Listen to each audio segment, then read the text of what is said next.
Assalamualaikum warahmatullahi wabarakatuh. Perkenalkan, nama saya Nurbayani dengan NIM 248810005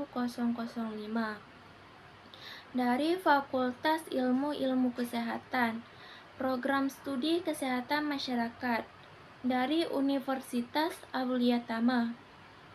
Pada kesempatan kali ini, saya akan mempresentasikan artikel saya yang berjudul Demokrasi dan Partisipasi Masyarakat dalam Kebijakan Kesehatan.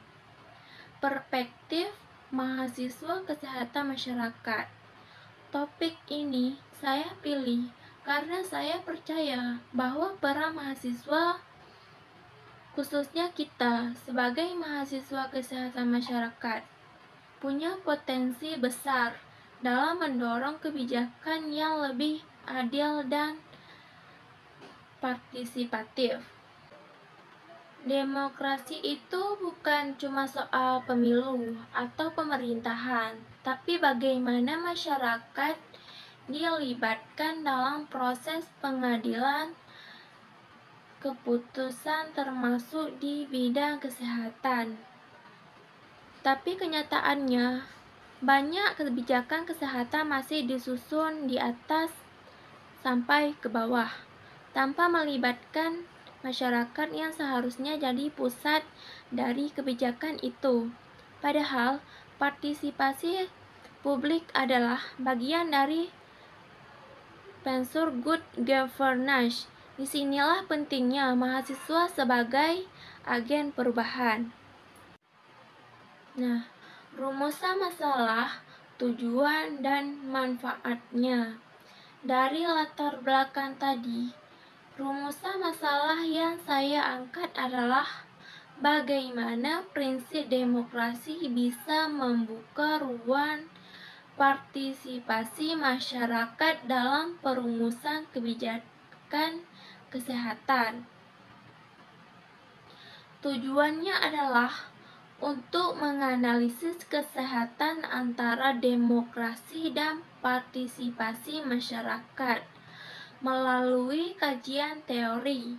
Ini bisa menambah diskursus akademik saat demokrasi partisipatif.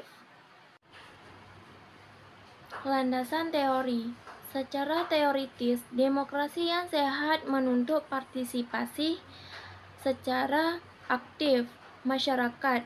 Hal menyebutkan demokrasi adalah sistem partisipatif Einstein lewat teorinya Ladder of Participation menunjukkan ada level-level partisipasi dari sekadar formalitas sampai ke pengaruh nyata.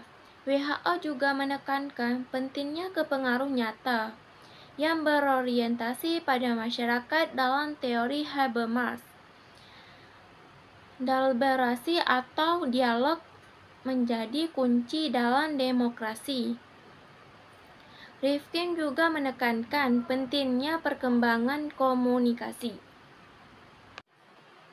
Kajian pustaka.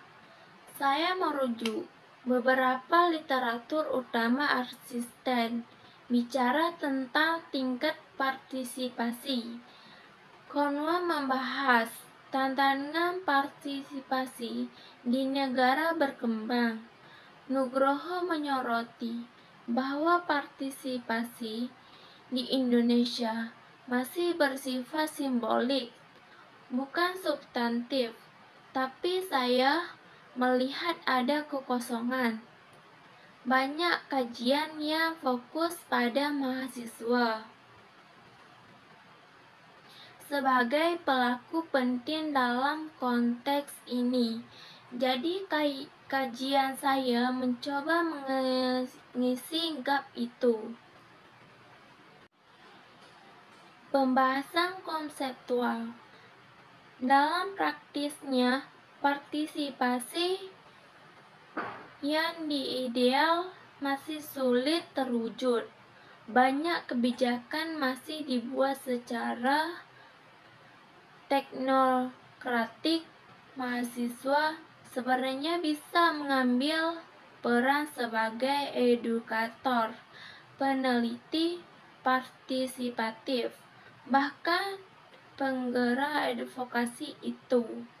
Kita harus dilihat cuma sebagai pelajar, tapi sebagai publik intelektual yang bisa menjembatani antara teori dan kebijakan kesehatan nyata. Skema konseptual.